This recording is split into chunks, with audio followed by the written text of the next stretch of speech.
하나님 말씀은 빌립보서 4장 4절과 5절 두 말씀 보시겠습니다. 함께 두 번 합독하겠습니다. 짧으니까요. 시작. 주 안에서 항상 기뻐하라. 내가 다시 말하노니 기뻐하라. 너희 관용을 모든 사람에게 알게 하라. 주께서 가까우시니라. 주 안에서 항상 기뻐하라. 내가 다시 말하노니 기뻐하라. 너희 관용을 모든 사람에게 알게 하라. 주께서 가까우시니라. 아멘.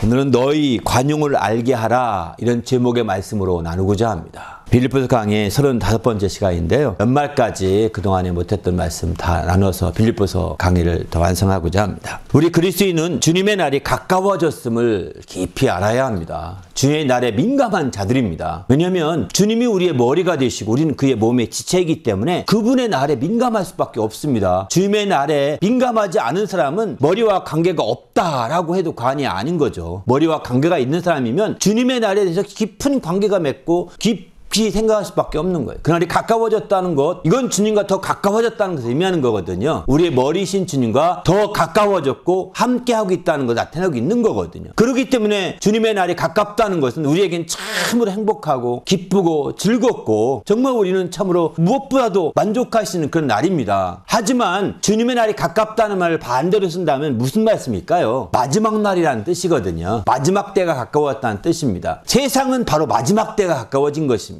주님의 날이 가깝다는 것은 우리에게는 주님의 날로 인하여 행복하고 기쁨에 가깝다는 얘기지만 세상은 그걸 어떻게 보냐면 마지막 때가 가까워졌다, 이렇게 말하겠는 거예요. 마지막 때가 가까워지면 어떻게 될까요? 그들은 막 마지막 때를 위해서 초점을 두고 나가는 거죠. 그렇기 때문에 우리는 주님의 날이 가깝다는 것에 대해서 확신을 가져야 되겠다는 거예요. 로마서 13장에 보면은 이렇게 말씀합니다. 너희가 처음 믿을 때보다 주님의 날이 가까워졌다라고 이렇게 표현하고 있거든요. 처음 믿는 때보다 벌써 최소한으로 몇 년, 몇십 년, 아무리 늦어도 오늘 예수 믿어도 몇 시간은 가까워졌다는 뜻입니다. 사실은 물론 여기서 몇 시간 얘기하려는 것이 아니라 우리가 믿은 지 20년, 30년 지났으니 이미 그만큼 단축되었고 가까워진 것이 아니겠느냐라고 이것을 이제 강조하고 있는 거죠. 사도 바울은. 그렇습니다. 그렇기 때문에 때가 단축되었고 가까워졌기 때문에 우리는 근신하고 깨어 있어야 된다라고 고린도 전서 7장 29절 이하에서는 그렇게 말씀합니다.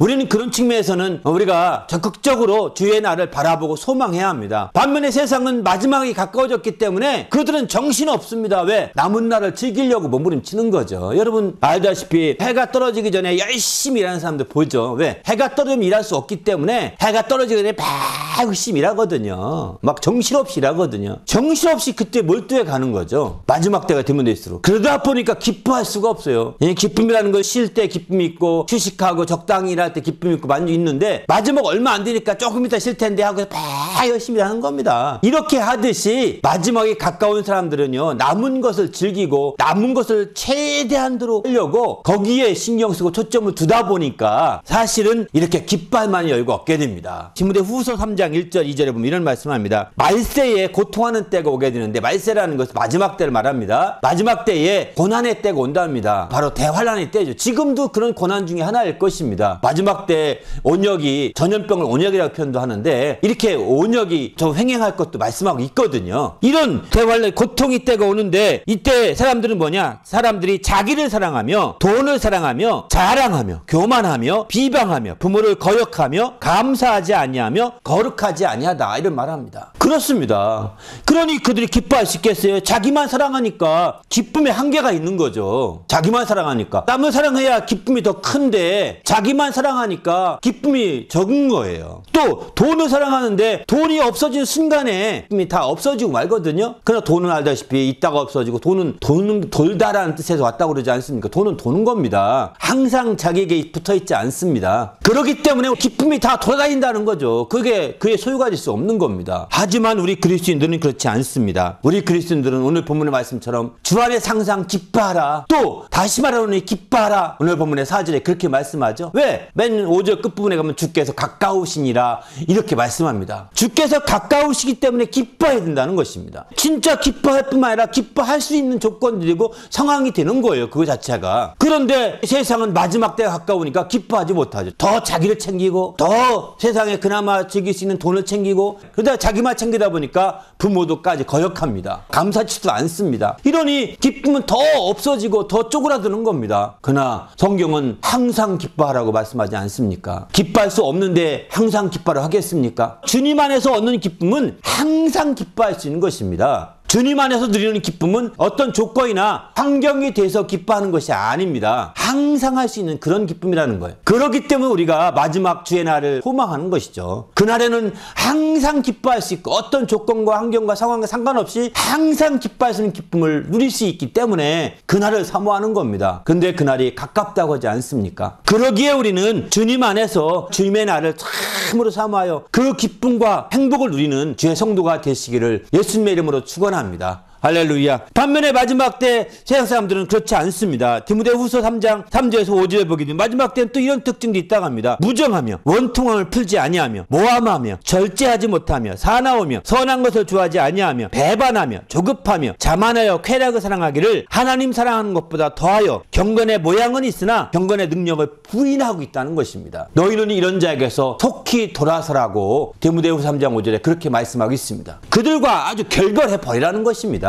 돌아서라는 거예요. 그들은 세상이 이렇게 가니 기쁠 수 있겠어요? 기쁠 수가 없는 겁니다. 물론 기쁨이 없는 게 아니라 잠시 일시적인 기쁨이 있을 겁니다. 그들이 사나워서 이겼다고 생각해 보십시오. 일시적인 기쁨은 있죠. 그렇지 않겠습니까? 그들이 막 배반해서 이겼다고 생각해 보십시오. 일시적인 기쁨이 있습니다. 아무 때나 배반하겠습니까? 자기 이기려고 배반하는 거죠. 그나마도. 그죠? 일시적인 기쁨이 있지만 그렇지 않은 거죠. 더 많은 기쁨을 잃어버릴 수가 있는 것이죠. 우리는 그렇기 때문에 주님 안에서 마지막 때 세상 사람과 같은 길을 가서 그런 기쁨을 추구하지 말고 항상 기뻐하라고 말하고 있는 거예요. 그래서 오늘 본문은 기뻐하라고 명령하고 있는 겁니다. 세상 사람들처럼 기뻐할 만한 조건, 기뻐할 만한 상황에 대해서 기뻐하라는 것이 아닙니다. 이렇게 기뻐할 만한 조건과 상황에 대해서 기뻐하는 것은 이방인도 하는 것입니다. 세상 사람도 하는 것입니다. 우리가 기뻐하는 것은 항상 기뻐하는 거거든요. 환경과 상관없이 조건과 상관없이 기뻐할 수 있도록 기뻐하라고 이렇게 명령어로 말씀하고 있는 거죠. 우리 모두도 세상 사람들처럼 환경과 상황을 따라 기뻐하는 것이 아니라 우리는 철저히 항상 기뻐하는 성도가 되시기를 예수님의 이름으로 축원합니다. 할렐루야. 이렇게 항상 기뻐하기 위해서 여러 방법이 있긴 하겠지만 그 중에 아주 중요한 대표적인 방법으로 오늘 본문은 제시해주고 있습니다. 그것은 무엇일까요? 그것은 바로 관용을 알게 하라는 것입니다. 바로 항상 기뻐하기 위해서는 너희 관용을 알게 하는 거예요. 관용을 알게 한다는 것은 이미 관용을 베풀어서 관용이 소문나게 하라는 뜻입니다. 너의 관용이 소문나게 하라는 거예요. 지금부터 베풀라는 것이 아닙니다. 이미 과거부터 베풀어져서 너의 관용이 소문이 쫙 퍼지게 해라. 이런 뜻이거든요. 알려지게 하라는 것입니다. 그렇기 때문에 우리가 지금부터 관용을 베풀라 현재적으로 명령한 것이 아니라 관용이 알려지게 하라고 하는 것은 이미 과거부터 관용을 해왔어야 된다는 것입니다. 근데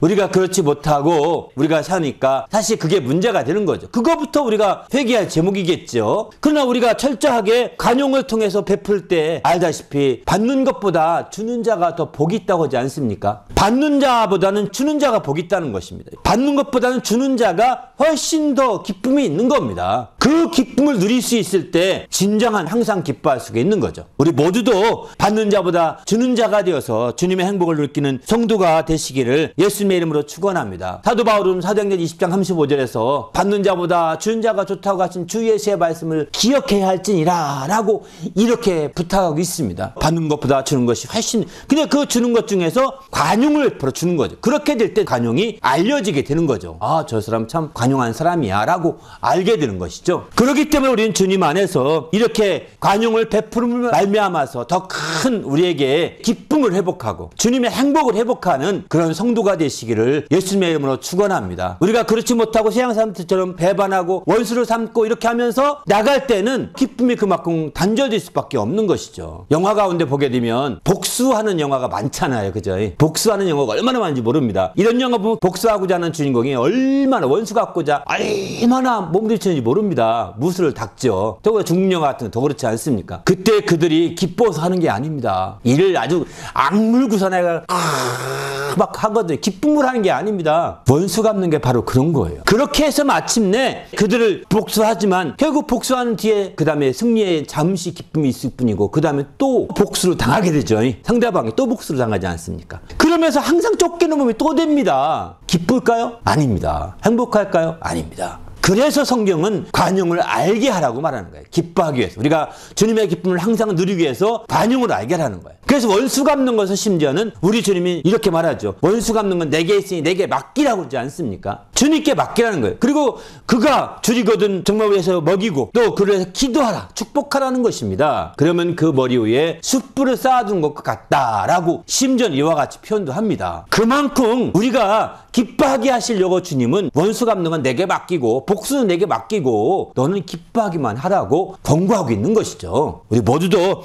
주의 말씀을 따라 이렇게 기뻐하는 주의 성도가 되시기를 예수님의 이름으로 축원합니다. 할렐루야. 관용이란 말은 프랑스 말로는 톨레랑스라고 표현합니다. 또 톨레랑스라고 표현한다고도 하고 막 그러는데 뭐 어느 건지 모르겠어요. 저는 잘 불어를 안 해가지고. 근데 이거 프랑스 정신 중에 대표적인 정신이잖아요. 이렇게 관용 정신을 통해서 이 관용 정신은 이렇게 나오더라고요. 표현의 자유라는 겁니다. 표현의 자유를 인정해주고 포용해주는 것을 관용이라고 합니다. 프랑스에서는. 그래서 이 톨레랑스 때문에 마침내 자유민주주의가 정착하는데 크게 기여했다라고 심지어 이렇게까지 평가도 하더라고요. 기독교 신앙은 마치 이와 같은 톨레랑스가 바탕이 된 거죠. 그것도 톨레랑스를 한두 사람에게 하는 것이 아닙니다. 모든 사람에게 알게 하라고 그러지 않습니까? 그죠? 그만큼이니까 알다시피 모든 사람이 100명이면 100명의 견해가 다를 텐데 100명이 다른 견해를 톨레랑스하라는 것입니다. 그들을 1000명이면 1000명의 견해를 텐데 톨레랑스하라는 겁니다. 그래야 표현의 자유가 나타나게 되고 자유민주주의가 바탕에서 뿌리를 견고히 내려갈 수 있다는 거죠. 그게 우리의 혼란을 가져올 수도 있는데 이게 혼란을 가져오지만 우리가 혼란보다는 더 큰 가치를 추구할 수 있다라고 이렇게들 말하고 있더라고요. 어느 책을 보니까. 아무튼 우린 주님 안에서 관용을 알게 하는 것이 얼마나 중요한 건가 하는 걸 봅니다. 관용이라는 말을 영어 편으로 보면은 젠틀리스라는 단어를 쓰더라고요. 또 관용하다. 영어 단어에서 다 관용하다. 그렇죠? 너는 관용하라. 관용하다라는 형용사를 영어에서는 젠틀이라는 단어를 쓰고요. 명사를 젠틀리스라는 단어를 씁니다. 이 표현 자체가 참 멋집니다. 그죠? 그런 측면에서 볼 때 주님 안에서 우리가 관용한다는 것이 무엇인지를 이렇게 이해할 수 있을 것 같습니다. 젠틀리스가 떠오르는 게 젠틀맨이죠.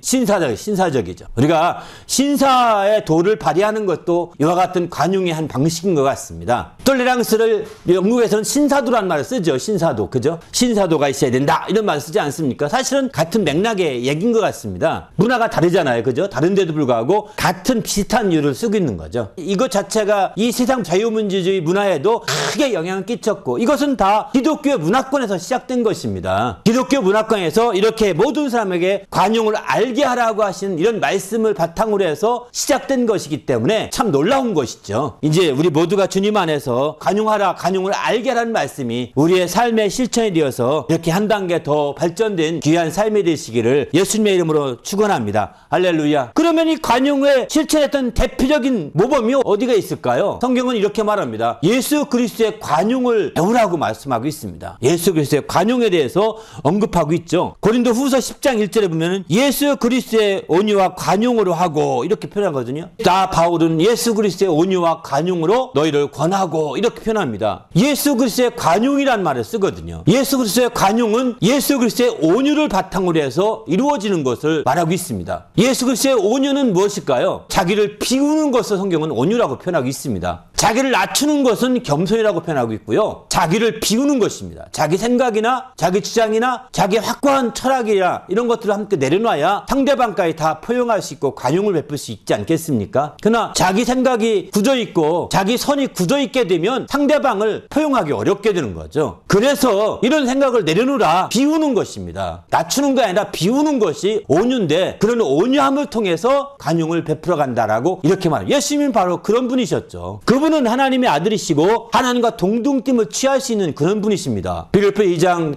6절에 쭉 보게 되면 예수 그리스도의 마음을 품으라 하시면서 그렇게 말씀하죠. 그런데 그분이 자기를 비우고 죽기까지 순종해서 마침내 그의 관용을 나타내 주었고, 관용의 결과는 무엇일까요? 그것은 바로 온 이를 구원할 수 있는 길로 우리를 이끌게 된 것이죠. 오늘날 우리가 예수를 믿어 구원받아 그리스도인이 된 것은 주님의 관용 때문인 것이죠. 주님의 온유함으로 베풀어 주시는 그 관용 때문에 오늘날 우리가 예수를 믿고, 그리고 그 예수를 영접해서 예수로 말미암아 이렇게 모이게 된 것입니다. 예수로 말미암아 이렇게 예배하게 된 겁니다. 그렇기 때문에 우리가 참된 예수 그리스도의 사람, 크리스찬이라고 한다면 우리도 자기를 비우고 자기 생각을 비워서 온유함 가운데 드디어 관용을 베풀어 가야 되는 거죠. 이게 바로 진정한 크리스찬의 도라고 표현할 수 있습니다. 이게 바로 진정한 크리스찬으로서 나갈 길인 것이죠. 우리 모두도 주님의 온유함 가운데 베풀어 주신 관용을 우리가 누린 바가 되었고, 그 관용을 힘입어서 우리가 구원을 받았으니 우리도 온유함 가운데 관용을 베풀어서 그들이 다 주님의 구원 가운데 들어올 수 있도록 우리가 힘쓰시는 성도가 되시길 바랍니다. 할렐루야. 그런 측면에서 볼 때 사도 바울은 이렇게 표현합니다. 고린도전서 9장 20절에서 22절까지 보게 되면 내게 율법이 나는 없다 이거예요. 근데 율법이 있는 자 같이 내가 행하는 것은 율법이 있는 자를 얻고자 합니다. 이렇게 표현합니다. 율법이 있는 자 얻고자 율법이 있게, 율법이 없는 자 얻고자 율법이 없게, 이렇게 행동도 했다는 것입니다. 약한 자에게는 약하게 이렇게도 했다는 것입니다. 내가 여러 모양으로 이렇게 하게 된 것은 아무쪼록 몇 사람이라도 구원을 얻게 하려고 이렇게 했노라고 표현하고 있죠. 그렇기 때문에 우리가 관용의 한 절정의 말씀인 것 같습니다. 정말 아무쪼록 몇 사람이라도 구원 얻게 하려고 여러 모양이 되는 거. 남들 볼 땐 아이고 저 사람은 바보 같아 라고 말 듣더라도, 저 사람은 온유한 사람이야, 또 저 사람은 관용을 많이 베푸는 사람, 이렇게 말하기보다도 아이고 저 사람 정말 바보 같은 사람이야 소리를 듣더라도 아무쪼록 그 소리 하는 사람들이 구원받게 하려고 여러 모양이 되질 필요가 있는 거죠. 맞춰주는 것입니다. 그가 구원받도록 맞춰줄 수 있는 그런 사람이 믿음이 있는 사람이요, 그런 사람이 믿음이 좋은 사람이라고 성경은 말하고 있는 거죠. 사도 바울은 믿음이 좋기 때문에 그렇게 자신은 그렇지 않지만 때로는 약한 사람처럼, 때로는 율법이 없는 사람처럼, 때로는 율법이 있는 사람처럼, 때로는 알다시피 유대인처럼 이렇게 살기도 했다는 것입니다. 여러 모양으로 자신을 정말 남들이 볼 땐 지시대대로 변한 그런 존재처럼 느껴질진 모르겠지만 아니라는 겁니다. 그런 존재가 아니라 그들을 얻고자 나는 그렇게 그들에게 관용을 베풀려고 자기를 비웠다는 것입니다. 우리 모두 주님하면서 이렇게 사도 바울이나 예수 그리스도의 관용을 따라서 온전한 주님의 관용을 베풀고 관용을 알게 하는 성도가 되시기를 예수의 이름으로 축원합니다. 그럴 때 주님의 기쁨이 배가 되기 때문입니다. 그러면 어떻게 하면 우리가 관용할 수 있을까요? 성경은 이렇게 말합니다. 주님의 온유함처럼 관용할 수 있지만 또 한 가지는 오래 참음 가운데 관용 베풀라고 이렇게 표현하죠. 로마서 9장 20절을 보게 되면 하나님께서 오래 참으심으로 관용하시고 이렇게 표현하십니다. 하나님께서는 오래 참으심으로 관용하신다는 거예요. 오래 참음이 관용의 대전제가 되고 있습니다. 오래 참음이 없이는 관용할 수가 없습니다. 우리가 알다 참 재밌게도 관용이라는 단어의 어원의 가장 큰 원형의 단어가 참다라는 뜻이 있습니다. 톨레랑스의 그 원형 단어는 톨레라이트인데 그 단어 자체가 참다, 견디다 이런 뜻이라고 합니다. 근데 이처럼 그 원형 자체가 참다, 견디다인데 참고 견디는 게 어쩌면 가장 쉬운 관용의 첫 번째 방법인 것 같습니다. 하나님은 오래 참으심으로 관용하시고 이렇게 표현하고 있는 거죠. 우리도 오래 참으심이 배어있기를 바랍니다. 또 한 가지 있는데 관용하게 되면 다투지 말라 이렇게 표현합니다. 디모데전서나 디도서의 말씀 보게 되면은 이렇게 표현하죠. 디모데전서 3장 3절을 보게 되면은 영적 지도자들은 오직 관용하며 다투지 아니하며 이렇게 표현하거든요. 또 디도서도 마찬가지입니다. 다투지 말며 관용하며 이렇게 영적 지도자로서 표현합니다. 결국 관용하는 자들은 다툼이 일어날 수가 없다는 겁니다. 다투지 않으려고 해야 관용을 베풀 수 있는 길이 된다는 것입니다. 조금이라도 다투려고만 마음이 조금만 있으면 관용할 수 있는 마음이 없어지게 됩니다. 사라지게 됩니다. 다투지 않으니까 그냥 내가 져주고 말지 뭐 오래 참는 거죠 뭐. 이게 다 연결된 거예요 사실은. 그래서 영적 지도자로서 다투지 말고 관용하고 이렇게 같이 붙여서 말씀합니다. 또는